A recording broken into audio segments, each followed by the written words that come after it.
Ladies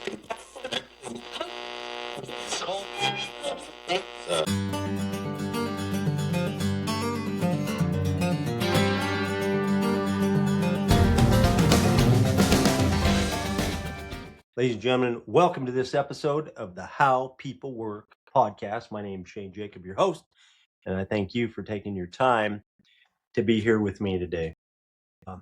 Talking about how people work, and sometimes it can be pretty damn frustrating. Trying to get people to do what you want them to do, trying to get the results you're trying to get, trying to be a good leader when you feel like you're doing everything right and not getting the right results. Today, this podcast is about the work system, where it came from, what it means, and why it's important. And so I'll tell you, horses, 1,200-pound animals, usually more like 1,000-pounders. I ride smaller horses usually. A horse knows whether to trust you in about 3 seconds. Okay. And here's the thing. When you come into the barn, you think you're going to try to hide your feelings or your emotions and let it go and just try to snuff it all down. Let's just say that you're upset, you have a little bit of anger, you have a little bit of anxiety, you have a little bit of fear, you have a little bit of whatever the hell you got going on, and you come to the barn and you're like, well, I'm just going to pretend that none of this is happening. I'm just going to try to avoid it, to not feel it, to try to go against it. And those are interesting ways of handling emotion.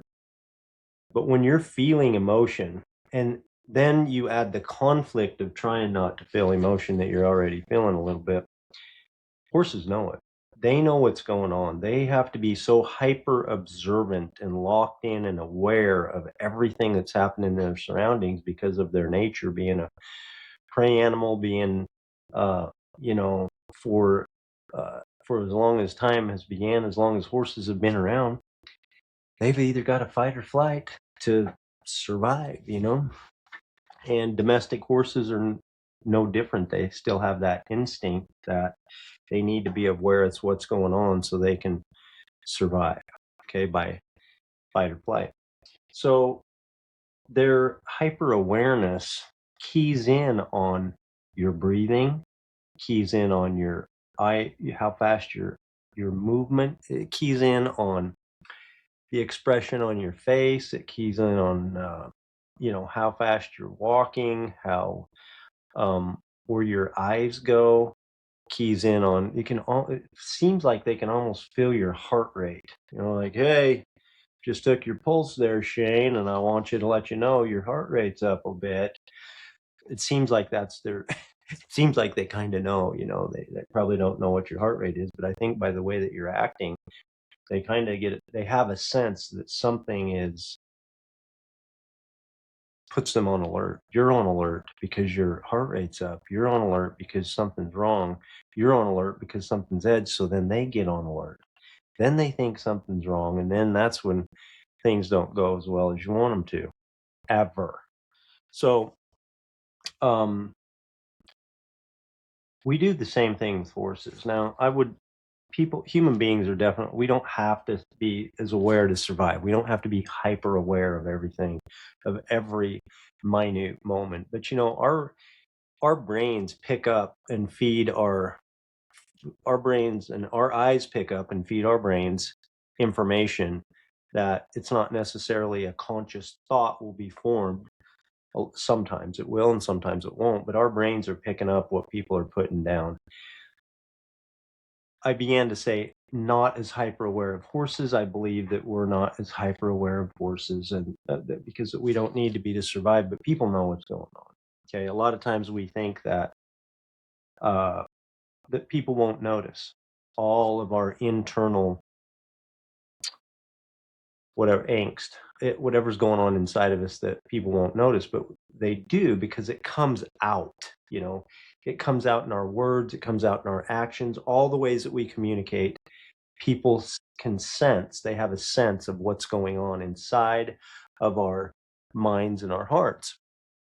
So why this is important is that trust horses know how to trust us. They'll decide if everything's going to be okay in 3 seconds or less. People are at about the same thing. Your employees know. If you're a leader, your employees know what's going on with you, and it takes about the same time, about 3 damn seconds, not very long. Now, when a horse doesn't trust you, there's a pretty good chance you might end up in the emergency room, okay? Because when they think something's wrong, they sense that because they sense you think something's wrong, so they think something's wrong. So they start acting like something's wrong, and they might jump out away. They might, run onto you or knock you down or jump out from underneath you, or, just try to get away from something that may not even be there. They're just like on edge. Okay. And so a lot of accidents and injuries happen they actually happen as a result as us, excuse me, as we human beings putting horses on notice that something's wrong. They start acting that way, and therefore something becomes wrong. When employees don't trust us as leaders, we usually don't end up in the emergency room. Sometimes we do, but not too often, right? So what they do is they just clam up, they don't take risks. Now, they don't speak up. They don't tell us what's going on. They don't communicate hardly at all when they don't trust us. So we've talked about this before on this podcast, but there's so much at risk at a person's work. The stakes are so high because of, hey, it's our money. Your job is your money. Your career is it's who you are. Sometimes we attach who we are to what we do for a living, and our mortgage and our kids and all the things that depend on that money coming in. We feel like it's all at stake in those moments. And so if we don't trust at work, if we don't trust our coworkers, and if we don't trust our leaders, we don't engage much. What I mean by that is we don't take any risks. We try to reduce the number of risks. Risks could be okay. If I have an idea, if I'm an employee and you're the leader and I present you with my idea, my recommendation, hey, I've been out here in the middle of this and it looks to me like we should do it this way rather than this day. I mean, what do you think about that? So I just presented you my recommendation. To me, I may perceive that to be that I just expose myself to a tremendous risk. Why? Why would I have this thought? Usually, again, it's not a conscious thought, but I'm not doing it because I'm afraid of what might happen. And so what might happen? What would the risk be? You're going to think I'm an idiot. You're going to roll your eyes. You're going to say, that's stupid. We've already tried it. And then because you didn't accept my idea or because of how you reacted, I'm going to take a meaning that says, my idea sucked. You think I suck. So here, I'm the employee. I give you an idea. You don't implement it. Now, maybe you've already implemented it before I started working. You had valid reasons. The idea was just something that you had tried, and what we're doing now works better. So it's really not about the idea most of the time, and it's usually almost never about the person, but the person who makes the recommendation makes what happens with this recommendation mean something about them. Okay, so in this example, you don't implement my recommendation. You say, we're going to keep doing it the way we are doing it. We've already tried that and it didn't work. So now I make that mean, I can make it mean whatever I want.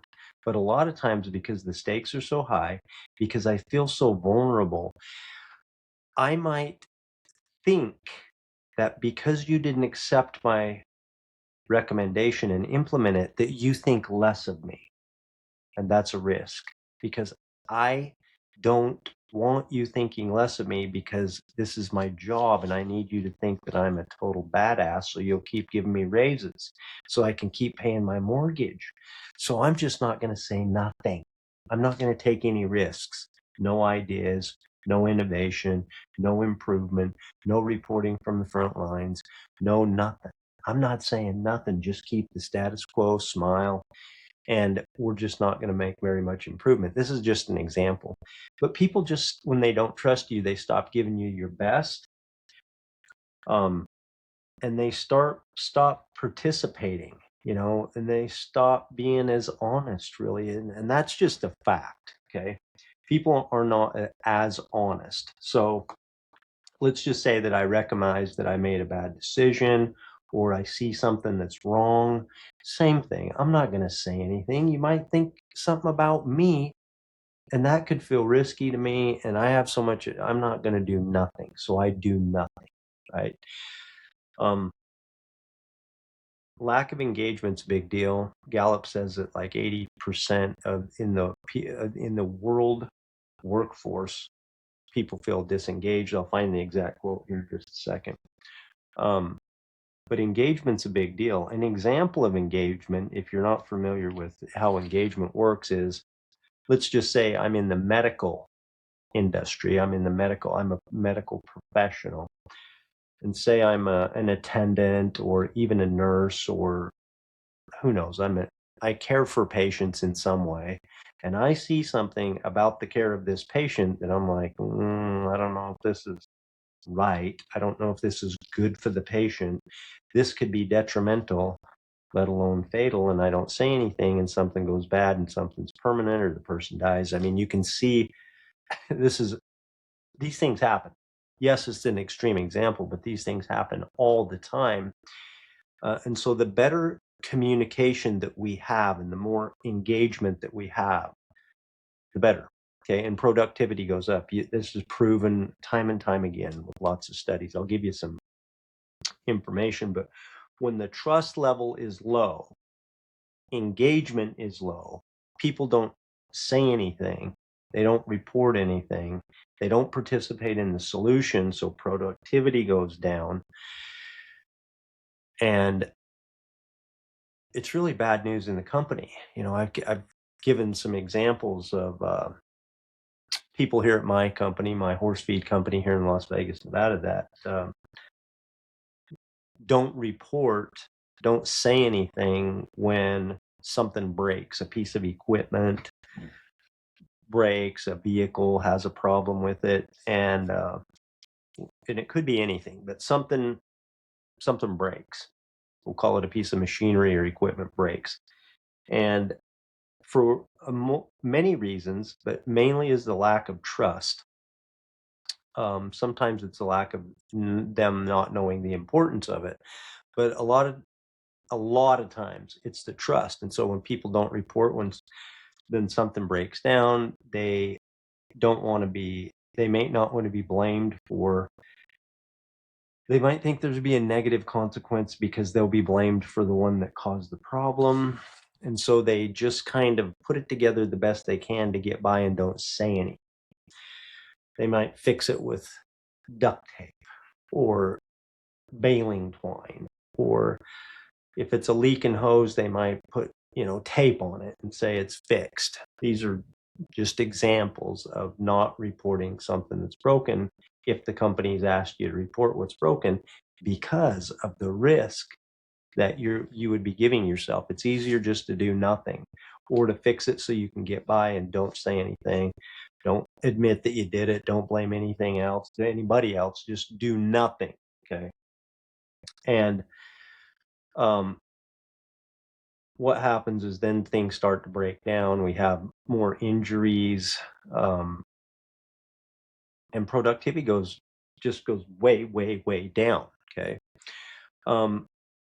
Research has shown, and let me see if I can find what research. Give me 1 second. Research has shown that 57% of employees. Let me find the number here. I thought I had it right in front of me, but I don't have the we'll try to get the source in the show notes, but 50% of 57% of on-site employees deal with aggressive gossip, personal clashes, and toxic back channeling on a continuous basis, because when they're not engaged, they're afraid to speak up. So they start speaking more to each other. They start speaking out to each other. And then we have a lot of people drama inside the workplace. The number before that I was looking for is that 60% of employees have withheld a brilliant idea, a critical concern, or a major mistake in the last year out of fear of judgment or looking disruptive. Okay, 60% of employees have withheld a brilliant idea, a critical concern, or a major mistake in the last year out of fear. Okay, out of fear of judgment, what somebody will think about them, or out of looking disruptive, what basically same thing, of what somebody will think about them. So they say nothing. The statistic I said before that is a result of saying nothing. They don't speak up, so they speak out to each other, and then this increases this conflict in the workplace. And conflict in the workplace, gossip, personal class, back channeling continually. Okay, and this is just such a time suck. None of this goes to productivity. None of this gets us to the goals that we're trying to do. None of this helps. None of this helps the reason that we show up at work get better for you, for the employee, or for the leader. None of it. Okay. When 60% of employees go to work scared to speak up, scared to be blamed, scared to get it wrong. Okay. And it's not because leaders are scary. It's because we're human beings, and building trust is a learned skill. I think we all know that trust is like, yeah, I want to have a high trust culture, a high trust workplace. I want my people, my team to trust me, and I want to trust them. I don't know how much we've really thought about trust them to do what, or to not do what. What exactly do you want to trust them to do or not do? Most of the time, we want to trust that we are safe from value judgment. Now, that's not said out loud, and a lot of times you hear that and you don't even know what the hell I'm even talking about. So it's not like I'm not going to say anything because I don't trust I'm safe from value judgment. That's not how it goes. Internally, it sounds more like this: I'm not going to say anything because I'll get blamed. I'm not going to say anything because they'll think I'm a problem here. I'm not going to say anything because they'll think I'm a certain way. I'm lazy. I don't pay attention. I'm not good enough at my job, blah, blah, blah. All these different things. They'll place a value on me and the way I am, who I am. Okay. Because of this thing. So I say nothing. Developing trust. We want our people to trust that they're safe from value judgment with us. And what that means is, regardless of what they do or don't do, that we're going to hold them in high regard and high respect. That we're going to recognize that they're human beings. They're going to make mistakes. Not only are they going to make mistakes, they're going to make bad decisions. A lot of bad decisions. And that's going to be part of the deal. And it's never going to be right. It's never going to be 100%. We're going to continually be improving and working on it, iterating and amending and improving and adjusting and reevaluating and changing. Constant change is it's hard to deal with because our brain it feels safe in certainty. So, and a lot of times, if we're not careful, people can feel like they can never get it right because it's never good enough. And then they think that they're not good enough, or their leader thinks they're not good enough. So we set an expectation of constant progression, constant improvement. More importantly, that's part of the deal, but also part of the deal, and even more importantly, is we want them to trust that no matter what they do or don't do, and in all the things that they do wrong and all the failures, that we will never, negatively judge their value based on their behavior, based on what they do or don't do, no matter what. Okay.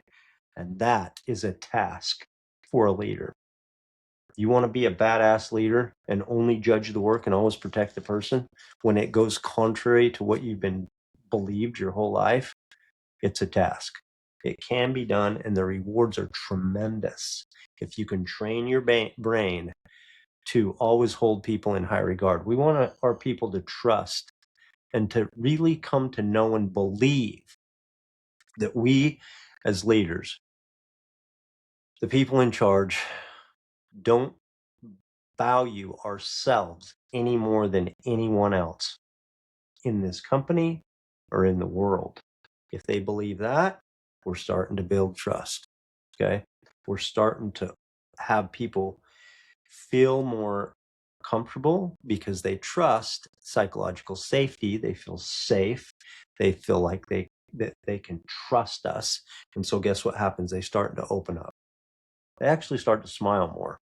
That's an interesting fun fact of the day, side note. Low trust. When we have low trust, our managers are just running around spending time trying to be the referee of all the kids in the playground that are fighting. Okay. Teams lose thousands. Our employees lose thousands of hours every year to conflict, gossip, back channeling, and just people drama, people friction. Gallup says 80% of the global workforce is checked out or disengaged. I mentioned this earlier. The actual statistic, Gallup says 80% of the global workforce is either checked out or disengaged, costing the economy 10 trillion every year. And the question isn't like, oh, that's a great big number. I wonder who that's affecting. The question isn't whether it's happening to you. If you're a leader, the question is, how much has it already cost you so far this year? Okay, that's the question. Now, I have, for a little bit over 30 years, I've been building trust relationships with horses, and I've led people in my own companies. And at the very beginning, I said leading people in my own companies can be so frustrating. And most of that time that I've been managing and leading my own company, running my own show, being the boss, trying to manage and lead people to accomplish the goals that we're trying to accomplish with this company has been a damn frustrating project, to say the least. Sometimes, I mean, I'm about to pop a vessel a lot of the time. So I have a lot of experience in how not to do things. And I've tried a lot of things, and some of them work to varying degrees. But what has been a lot less frustrating is building trust relationships with horses. Okay. Because what I found out was that the same principles that I use with horses and that we as horsemen use with horses, professional horsemen use as horses, that create trust with horses also create trust in humans, and that trust creates a high performing team at work. Okay. And engagement shoots up, trust goes up, engagement goes up. You know, like I said, I got this wrong for so long. Eventually I went back to a prison cell that I was locked up in. And when I learned about what judgment does to people, what my own judgment did to me, and what other people's perceived judgment did to me, and what I observed in other people. I also went back to horses. Like I mentioned, I went back to horses where I learned what makes a willing partnership, where I have a willing partner that I can trust. And I went back to my own companies and I put it all to test. And out of everything came one principle: judge the work, protect the person. That's the principle, the main principle in what I call the worth work system. The worth work system. that I talk about. There's basically 4 elements of the work system. The number one principle is that we judge the work and protect the person. That means that no matter what people do, we always hold them in high regard and with 100% respect. And when we don't, because we're human beings, we go back and fix it. We go back and we apologize. We ask for forgiveness. We make restitution. We make things better to the extent that we can, because we're not gonna be 100% at it, but we can get very good at it. And when people feel that they're safe, things really start to change. I talk a lot about the breakdown and all the frustration and how bad things can go and how low productivity and how expenses can be through the roof and how all the negative things that happen, because they do. If you're a leader, you know what I'm talking about. The positive side of this, okay, and this isn't, the work system is not just like, oh, here's a cute little system with some kind of, 4 points in it and just do this and everything's going to be hunky damn dory. That's not what I'm talking about, my friends. I'm talking about a fundamental belief system that must originate inside of your own heart and mind, okay? Because the work system says that you hold every living being equally. You and you and you and you and you and you and all the people on your team, in your company, in the world are 100% equal. I mean, just that alone is a big kind of concept just to consider to be. Because if you believe that you're better than the people that are working for you, that you're leading, if you believe that you're superior, if you have arrogance in your heart and your mind, the trust is not going to be there. Remember where we began? The horses know, so do they. Guaranteed. That's a big concept, and that takes practice. It takes knowledge, and then it takes practice. Practice thinking, practice applying, until it becomes part of your belief system, till you firmly believe that all human beings are equal and that you're equal. It begins with you. If you feel you're not good, you know where superiority and arrogance comes from? It comes from, I hate to tell you this, man, this might not go over well, but I'm going to tell you where it comes from is your lack of your own self-beliefs. You think you're deficient a little bit in some way, so you're constantly trying to prove to yourself and to the rest of the world that you're good enough, that you're better. And by putting yourself out there as better, thinking, acting, and knocking people down and doing things that show that you think that you're better than other people, feed your brain back the idea that you're good enough, but it's never good enough, because your brain inherently knows that you shouldn't be treating other people that way. But it comes from a lack. It comes from a lack of confidence is one word to say it, but it comes from thinking you're not quite good enough in some way. Okay. So this begins with what you think about you. What you think about you, beliefs are thoughts that we repeatedly think and we continue to prove to be true, and then they become a belief. These are thoughts that we repeatedly think until we believe. So we must begin with a belief that we're firm in our own value, that we're good enough, and that we have to fully accept and forgive ourselves, and we have to believe that we're 100%, that we are 100% value. Just that step alone helps us look at the rest of the world the way that we look at ourselves, because the way that we relate to ourselves is the way that we relate to the world. So when we come to believe, because we practice thinking that we're good enough, we see the rest of the world as good enough. We don't have to be superior, and we can shed all the arrogance and all the I'm better than you or any of the stuff that's rattling around in our mind, because they know, people that we deal with know Okay. These are big concepts, my friends, but this is what makes outstanding leaders. The second part of this is that what I call the separation skill. Second part of the work system, where we clearly say, and we come to believe, we practice thinking and we come to believe this, that what people do has no effect on their value as a human being. Okay. No matter what they do or don't do. Period. End of story. Okay. Yeah, Shane, even if they did that thing that you don't want to talk about, even if they do horrendous things that you judge to be wrong, things that you judge to be horrible, evil,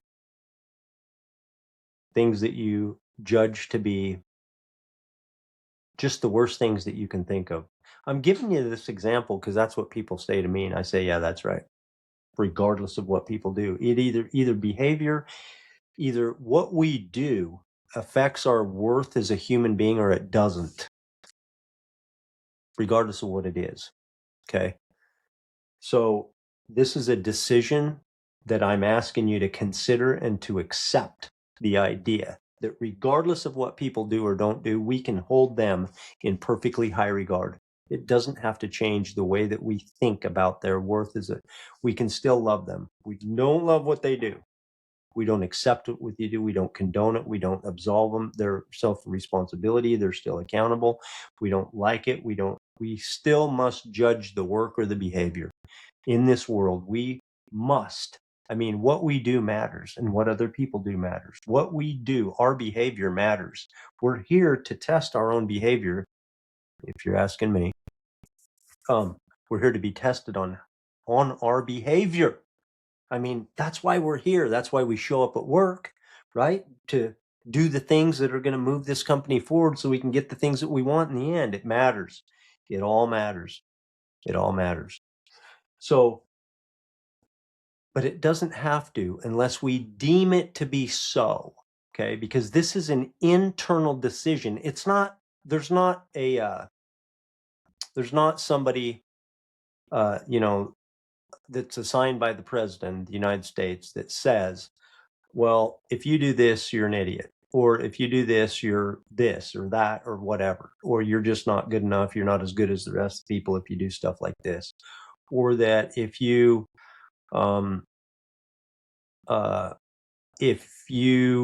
keep screwing up on this, if you don't follow instructions good, you're just you suck.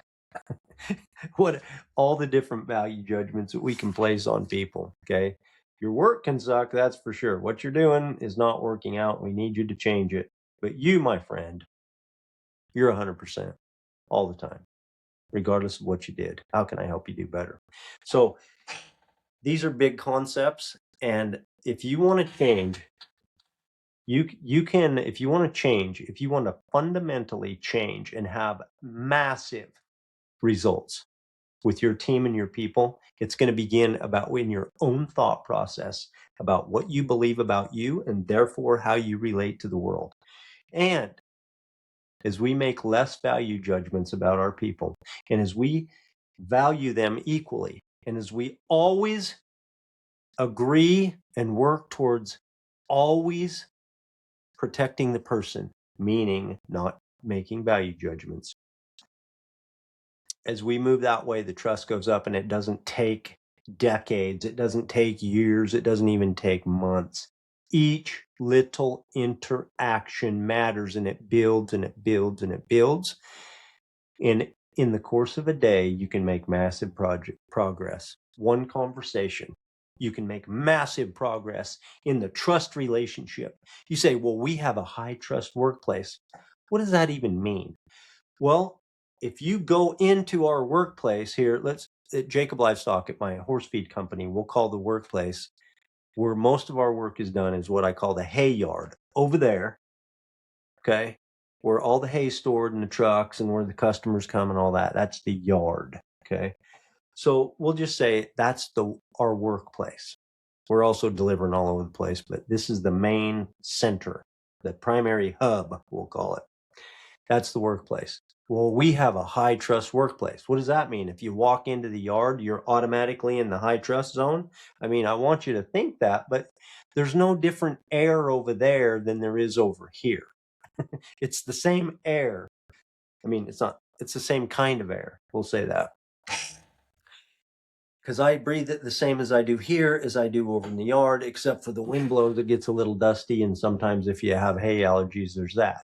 But my point I'm making is that high trust workplaces are simply individual relationships inside of groups, inside of workplaces that the trust is high. Okay. We want to say in our workplace or our culture that we always judge the work and we judge the work and protect the person. Okay. And that's what we go for. And we want to all believe it, but nobody believes nothing until we start making these little incremental interactions with people where we respect and regard people, and there's consequences, but we only judge the work, and we always hold people in high regard. Yep. We honor their perspectives. We treat them with total respect, and we never make what they do or don't do mean anything negative about their value. I'll talk. And what does that mean? That means, I'll give you another example. You had a work accident. You got in an auto accident at work. Okay. Now, does that mean that I can't trust you? Does that mean that you're a horrible driver? Does that mean that you don't pay attention? Does that mean that you're not a good driver? Does that mean, all these things, what those things are called, those are value judgments. So is you're an idiot, you're careless, you don't care about this company. All these things that are value judgments. Okay. So let's just say that one of my paid delivery drivers goes out and gets into an accident. What does that mean about that person? Here's the way that what judge the work, protect the person means that when that happens, and it happens, what it means is that they're a human being that had a result that they're not happy with. And by the way, I'm not happy with either, but it doesn't make them a certain way. We need to judge the work. So the first thing I'm going to do is protect the person. I'm going to turn this around. I'm going to protect the person first in my mind. I'm going to say, hey, this is not a desirable thing. The work, the behavior has got to change. We're going to have to do something. There's probably going to be a consequence for what's already happened, but I'm not going to make this mean something negative about the person. Now I go talk to him, and guess what's in my heart and soul? They're picking up like that horse did. You know what they're picking up? Acceptance. They're picking up the fact that I know, because I make mistakes and I've done stuff, okay, in my lifetime. And I've made probably worse mistakes than they have. I've made plenty. You know why? I've probably made way more than my share of more even egregious things than they've ever done. When I go to them and I'm feeling respect and regard and not disdain and disgust, they know it. Just like the horse. In 3 seconds, they know it. So when I go to them and I say, hey, glad you're okay.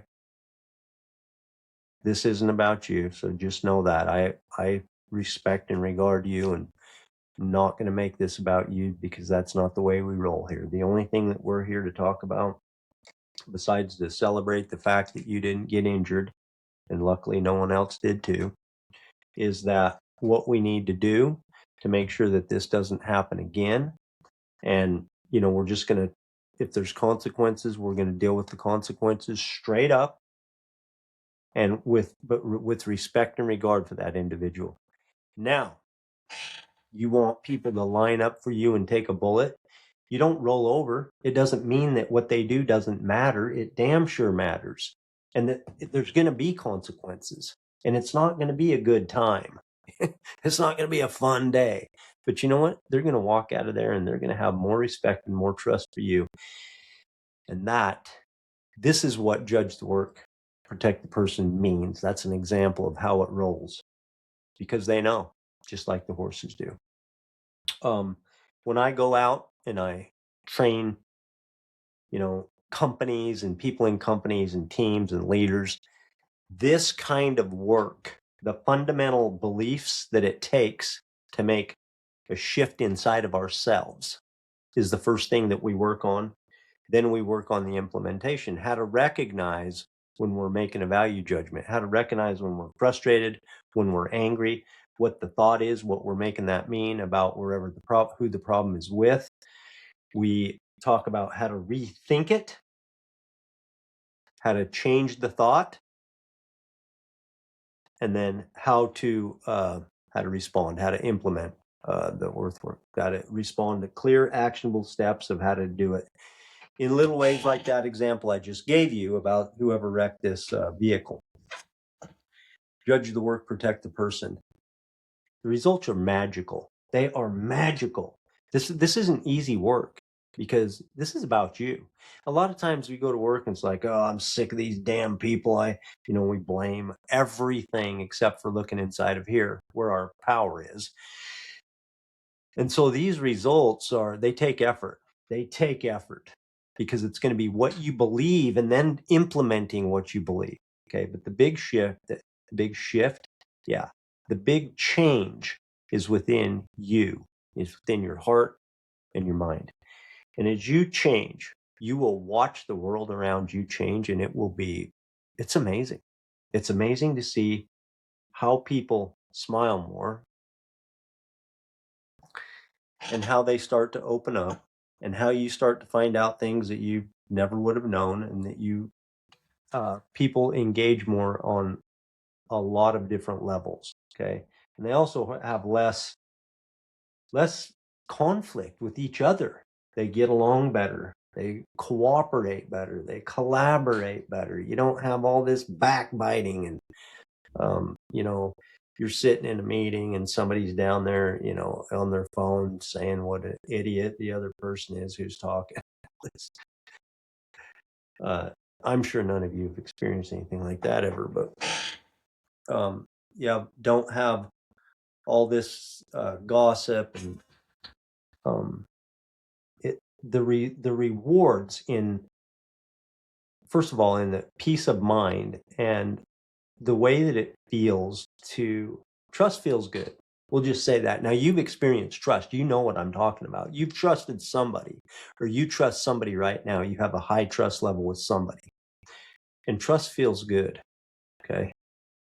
Fear doesn't feel good. Now, I'm not saying that we should always feel good. That's not the point of this. I'm saying that when we feel good, when we feel calm, when we feel at peace because we feel trust, when we feel connected to that other person because we trust them, it feels good. And when we feel good, we start behaving differently, better.